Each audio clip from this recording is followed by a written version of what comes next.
Hello everyone, my name is Daniel and I'm just a casual racer. Today I want to show off our newly released to the public Ford Model T Speedster from 1915. We've been working on this for a few years over at Historic Sim Studios and now it's finished. It's available at Sim Vendor where we've already had the 1915 Ascot Park available. So you can do this exact race. It's a really fun combination. I'm going to be doing 10 laps. It's about 10% distance because the actual race in 1915 was 100 laps. And it wasn't necessarily, like, the main race wasn't with Ford Model T Speedsters, it was with custom race cars for that Indy racing season.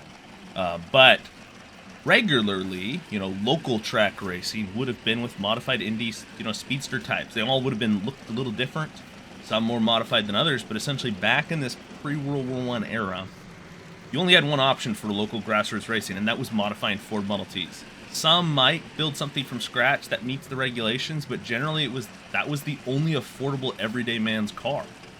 And so big racing was, custom builds, modifying, more expensive cars using their engines, what you saw at the Indianapolis 500 each year. And then pretty much everywhere else at local track racing, if it wasn't the main events, Indy Speedsters just like this. So really cool to be able to dive in here. One of the last things we did in the latest update, we added the actual drivers' names. So you'll see, obviously there's Eddie Rickenbacker, we have Barney Oldfield, of course, themes that probably you've heard of. We got Eddie O'Donnell, a little more obscure, but he actually won the race this year, the Ascot Park 100 in 1915. So those names you might recognize, but then there's also just a lot of racers we pulled from, some from the Indy 500 that year, also a lot from the West Coast races that occurred. So you're going to see a lot more obscure names. It'll be interesting to see if anyone recognizes any of these drivers if you're a big Indy racing fan or early historic racing fan. So America really had kind of that championship, and the racing scene, more at a grassroots level, was going on, partly just due to the availability of horse track racing venues like this. It's a flat horse track venue, and yeah, it allowed for racing to occur at more of a grassroots level than other parts of the world in some respects. And you look at, this track here, this then turned into next year in 1916, and it's included in our Indy Legends pack, the 1916 and 1980 versions. There's some banking added, and then they started actually adding some tar/oil to add kind of a faster racing line. And so these tracks went from being kind of just horse racing to being shared, and then some of them became just automotive racing venues only, which is what happened with Ascot Park.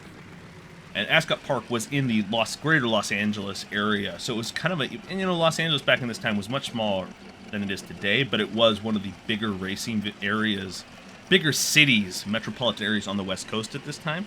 And so this was a bigger event on the West Coast swing for racing. And of course, one of the premier auto racing venues in the West. So it's one reason, too, why I picked drivers that generally raced quite a bit here or just in the western United States to kind of fill out the field after, getting the star or some of the Indy drivers. So feels kind of realistic in terms of what a local circuit might have been like. Alrighty, we have done 4, we're on our 4th of 10 laps, we're in 5th position. That's Eddie Rickenbacker actually ahead of us. I can see there on the ticker in the bottom right, we got Jack Callahan, and then Barney Oldfield's in 2nd. Don't know who's leading the race, but we'll see. Eddie Rickenbacker started, I think, quite a bit in the back, actually. He's been moving up to the field as we have as well. See if we can catch up to these drivers. We're going to run some clean lines. You can't quite go full throttle around this track. It's actually really a decent combination with this car and track. It does take some skill. The AI races pretty reasonably well, especially if you mix up the AI strengths and mix them up to the field. So you have some higher, some lower at the front and the rear. You'll get some passing through the AI, and as generally as well as you can, flat 1 mile or less ovals can race relatively well in Assetto Corsa, but especially, it's even harder with dirt tracks, and surprisingly, this track races quite well. We worked on it, obviously a lot to try to get the best racing we could out of it. I'm pretty pleased with it. It's definitely enjoyable. I've been enjoying this race. Done a practice couple of races before recording this one, and they were all really good and a lot of fun. Let's see what can happen here. So far, Barney Oldfield took both of those practice races, by the way, if you're curious. So See how he does in the actual main event race here. Down the stairway here, just the massive crowd of people watching the event. Imagine the atmosphere, you know, no TV.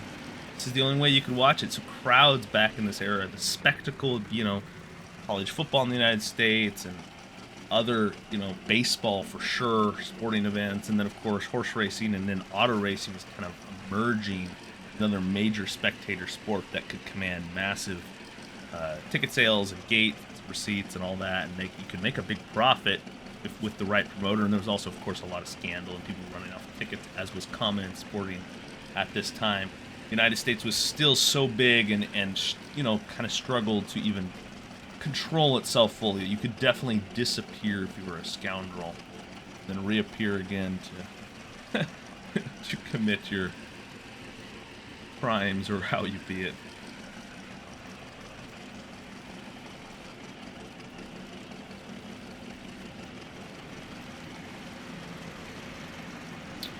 Alrighty, maybe 4 more laps here.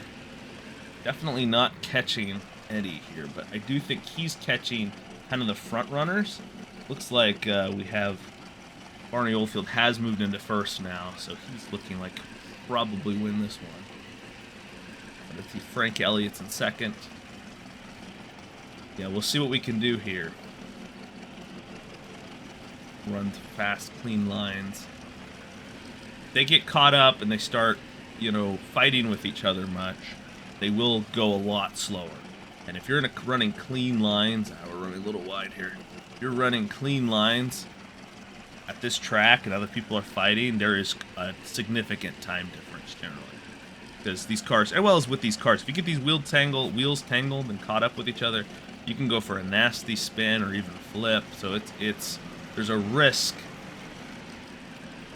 Even though these are only going, you know, 70 miles an hour at most generally, there's still a genuine risk in these very fragile chassis.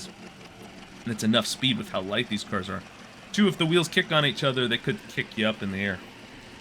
Which back then had a high likelihood for a severe injury or even death. Actually, unfortunately, Jack Callahan, I believe, was perished in a fatal accident in the 1915 Ascot Park race. He's running third right now. Hopefully he a much better result in our replay here, virtual replay of this race. Coming around the corner. Yep, you see, there we go. We got Harris. You can see Oldfield went into the corner, and then we have the other drivers are all fighting there. Gonna be close. I don't know if we'll catch them or not. Let off the gas, put a little brake on, get the car slide maybe. Run a little tighter line. A little more. Not quite sure if more throttle's faster or hugging the inside lines faster. I feel like what I did where you work it a bit, put a little brake, turn the car in, I feel like it's slightly faster, but it's also a little more risky because if you screw up any part of it, you can actually lose more time. It's not really like you're gonna wreck it risky, at least not when you're around people, but it's certainly...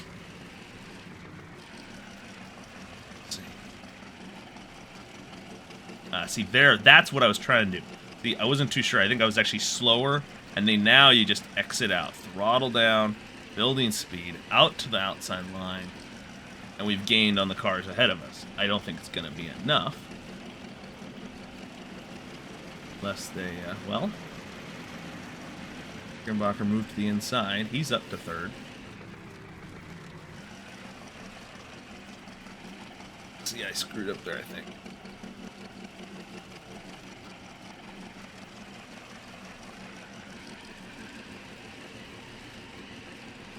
Oh, we got Frank Elliott. Looks like he's going to try back up the inside here, heading into the final corner. We got a good race ahead of us. It's a shame we're not in it. Oh, he didn't quite get it. Didn't look like it. Nope.